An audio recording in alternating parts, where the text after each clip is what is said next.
Hello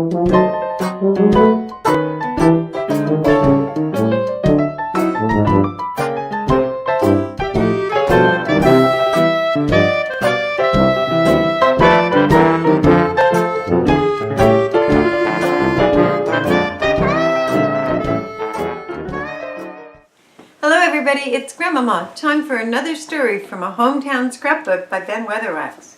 Tonight's story, Destruction Island.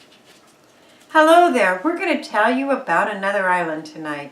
A few weeks ago we recounted the story of Rennie's Island, of an old Bill Rennie who, squatting on that high spot of Harbor Tideland, gave the island its name.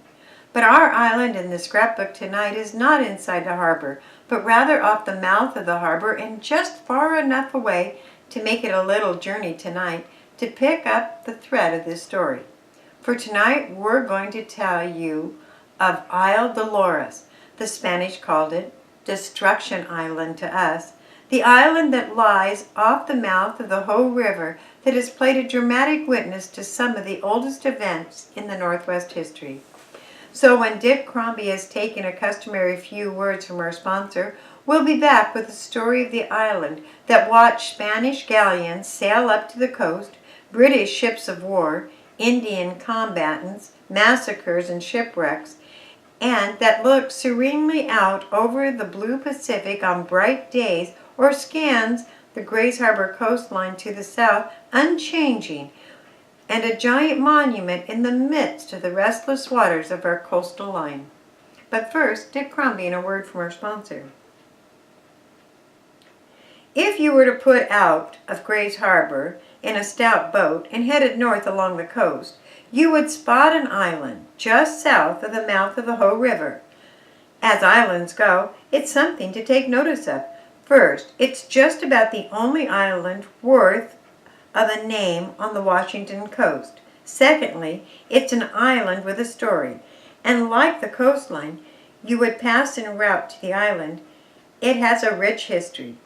It wouldn't be much of a jaunt in nautical miles, maybe a day's journey over water, but in the sailing you would pass some spots that require a note or two. Just north of the harbor mouth there would be Grenville. It's a rocky stretch of beach to most of us, and that's about all. But to history, it's the place where white men first landed our northwest beaches in the Pacific Northwest. Here it was the Hecata, the Spanish admiral, with his two tiny vessels, the Santiago and the Sonora, came to anchor, and a ship's party went ashore in a small boat. They set up on a high point on the beach. Two symbols of discovery. One was the flag of Spain, the other a rough wooden cross. Standing bar head beside Hecata, as he watched the Spanish chaplain perform a mass, was the second in command, a man who is figured prominently in this story. He was Don Juan Francisco de la Bodega Quadra. It was the 14th of July in the year 1775. We think of the coastline near Point Greenville as being a sparsely populated section, and certainly it's not teeming with inhabitants. But when Hecata and Quadra landed on the coast, it was one of the most widely populated areas in the Northwest. At the mouth of the harbor, someday to be called Grays Harbor, was an Indian village of the Chenomois, Chenamois, the vicinity of Copalis, and others flourished near the mouths of similar rivers to the north, where the Native Americans fished and hunted and dug clams. They were not peaceful Indians, though in the days of the pioneers there were no real Indian uprisings of note. But in the days of Hecata there were fierce and warlike fighting, many bloody battles among themselves, to complete destruction and enslavement of some tribes. And it was only a day or two after the first landing at Point Grenville that Hecata ordered his ships to drop off their anchor at the mouth of the Hoh River in lieu of the island. It was the Spaniard's plan to fill his water tanks from the streams in from the beach and possibly pick up wild game. he ordered Captain Quadra to take a boat ashore from the Sonora for water. The preparations were made, with Cass lowered into the Sonora's only boat, while on shore near the mouth of the river. A group of Indians watched the Spaniards' preparation. The boat came in through the surf at the mouth of the Hoh River and beached well inside the river, but at a spot where they could see their ship, and the men aboard could see the landing party. Hardly had the crew of the small boat removed their caskets for filling before a swarm of Indians rushed over the cover of forest and attacked the Spaniards, killing them to the man before horrified eyes of their comrades on the ship. None escaped. And the Native Americans, deciding to make it a field day, launched their war canoes to attack the Sonora, which was poorly prepared for defense.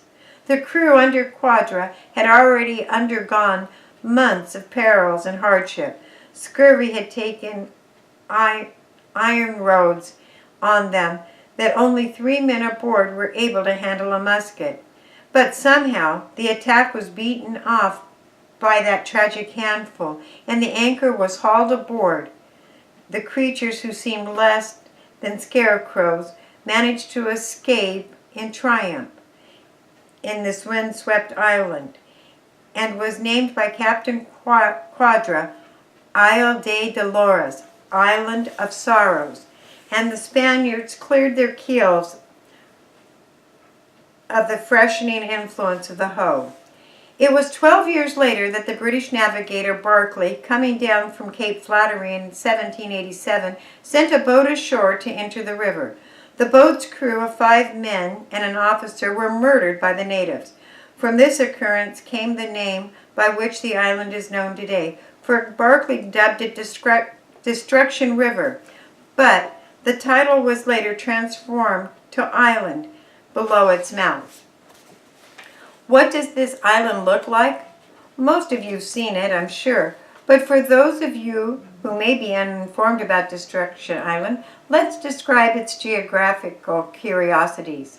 Its sides are sheer cliffs of rocks, but the top surface is surprisingly flat, and though a government agency had started out to build a monument there in the sea, and Congress had cut off its funds about 1/6 the way up, it has a dangerous fringe of reefs and ledges around its shore, and the only one successful passage through the reefs to the narrow portal, scarcely wide enough for the sweeps of lighthouse service whaleboats to serve the lonely spot with which its only civilized connection. The passage skirts high rocks and enters a narrow basin to a landing against a rugged barnacle shelf.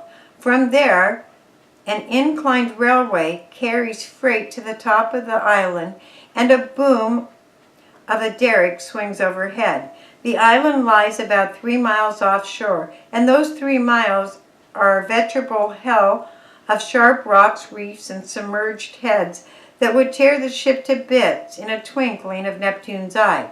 Nothing along the Pacific coast quite matches this island, either in formation or atmosphere. The rock strata of the islands are turned upward and allied in parallel rows, the sea-worn ones appearing like ship piers with waterways between, most perfectly worn. The island itself rises about 90 feet out of the water, is a half a mile long and about 300 yards wide. It was here in 1891 that the Lighthouse Service decided to place a permanent station to warn seafarers of the dangers of the obstacles. They erected the Lighthouse Tower, all 94 feet of it, rising out of a small service building that is the dominant structure in the island's little group of whitewashed government-primed buildings. It's a sectional cast iron shell with a heavy face of masonry. It's thickest at the bottom, where the walls bulk a solid 6 feet in thickness and would stand for all time to come, with the toughness of all things that the Lighthouse Service does. A spiral staircase swirls up the light from the tower on a clear day. You can look for miles at sea, scan the Washington coast in both directions, and look up the craggy peaks of the Olympic Mountains. You can also look down on the rest of the scattering of buildings that dot the top of the old rock. The keeper's quarters, the radio station, the fog signal, and the supply house. All around the tower is evidence of bird life, or bird death, if you take it that way. The wings of seafowl and other birds are scattered about, the birds having crashed to death against the windows of the green light. They fly into the beam in the darkness and crash with a terrible noise against the heavy glass. Duck and geese during the migration season, and particularly troublesome in this respect. At one time the keeper thought it would be nice to have fresh milk on the island, and a pair of cows were brought to the rock and grazed on the lawn between the buildings. And finally, the keeper added a bull to his livestock, but that ultimately led to the end of the rock as a range, for the bull took to temperamental rampages, wrecking the supply house, and caused several other deprivations. The keeper's wife shot the big animal before he was permanently disposed of. The cows were reduced to hamburger, and Destruction Island dozed off again, visited by birds, the lighthouse tender, an occasional visitor, and the birds that come down on its welcome to land after a long flight over the water. We want to say a few words from our sponsor at this point, and then, well, it's back with the topper of tonight's scrapbook. The Isle of Sorrows, or Destruction Island, whatever name they give it, the half-mile-long rock off the Hoh River, is a landmark that clings sternly to history, and it has been an island of sorrow for others than the Spaniards and the British. Fishing boats have cracked up on the spit of wreck, and just off the beach is a mound of marks, the graves of a pair of seafarers, if memory serves me correctly, father and son. Their little boat was dashed to bits on the reefs in a squall, their bodies washed onto the rocky beach. Oddly enough, the romantic and colorful history of Destruction Island seems to belong to a world apart from the rest of the Northwest, for white men were marking it on their charts, avoiding it, and guiding their ships to the watering place with the bleak lines, long before Gray's Harbor had a meaning. And in fact, before Robert Gray had started his voyage of trade from Boston, he led to the naming of the great rivers and the discovery of the place we call home. It's a place we visit. If you ever have a chance, or if you ever see a flyer, try the wings over method of scanning the island.